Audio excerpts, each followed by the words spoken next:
Hi guys, at papasok na naman po tayo ngayon sa ating trabaho. Araw po ng Sabado ngayon at kailangan naman natin pumasok ngayong araw na ito. Kahit masama ang pakiramdam, kailangan natin pumasok alang-alang sa pamilya natin, sa naghihintay natin pamilya sa Pilipinas. Madali tayong dapuan ng sakit kapag ang trabaho natin ay panggabi kasi kulang tayo sa resistensya. Sa mga oras na yan guys ay naglalagay na ako ng gel dyan sa buhok. At sa mga oras na yan guys ay tapos na ako mag-ayos sa akin sarili at kukunin ko na yung bag ko. Sa mga gustong malaman kung saan ako nagtatrabaho o saan akong bansa nagtatrabaho, dito po ako sa bansang Manila nagtatrabaho. Dahil maliit ang sahod sa Pilipinas kaya lumipat ako sa bansang Manila. Sa mga oras na yan guys ay palabas na tayo sa ating inuupahang bahay. At sa mga oras na yan guys ay pinatay ko na yung ilaw kasi nagtitipid tayo sa kuryente dito kasi sa ibang bansa ay medyo mahal ang kuryente. Sa mga oras na yan guys ay naglalakad na ako papunta ako sa aking trabaho dahil malapit lang naman ang pinagtatrabahuan ko yan kaya nilalakad ko na lang. Dito sa bansang Manila may overpass pala dito guys kaya malapit lang naman ang pinagtatrabahuan ko dito kaya nilalakad ko na. Dito pala guys sa bansang Manila ay walang masyadong traffic kasi araw ng Sabado. Nagkakaroon lang ng traffic dyan kapag araw ng Monday hanggang Friday. Ayan nakikita nyo guys hindi masyadong traffic no kasi araw ng Sabado ngayon. At nandito na tayo guys sa aking pinagtatrabahuan dito sa bansang Manila at nakarating na tayo sa aking pinagtatrabahuan. Sa mga oras na yan guys ay tatambay muna tayo ngayon dito sa labas at ipapakita ko muna sa inyo kung saan ako nagtatrabaho.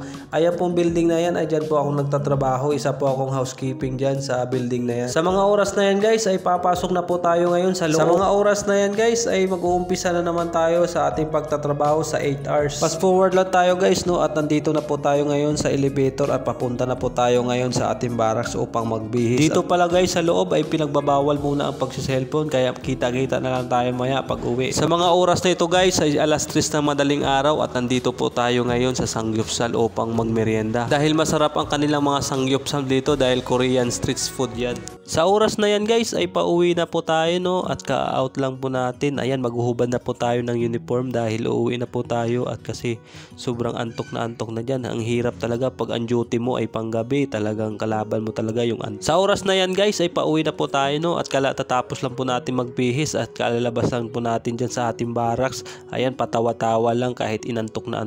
Fast forward lang tayo guys no at ayan na nandito na po tayo ngayon sa highway dahil hindi ko naman po kailangan sumakay ng jeep dahil sa sobrang lapit lang po ng bahay ko dito. Fast forward lang tayo guys no at nandito na po tayo ngayon sa aking bahay, sa aking inuupahan dito. At bubuksan ko na rin guys no yung aking galing sa Sangyupsal na binigay sa akin.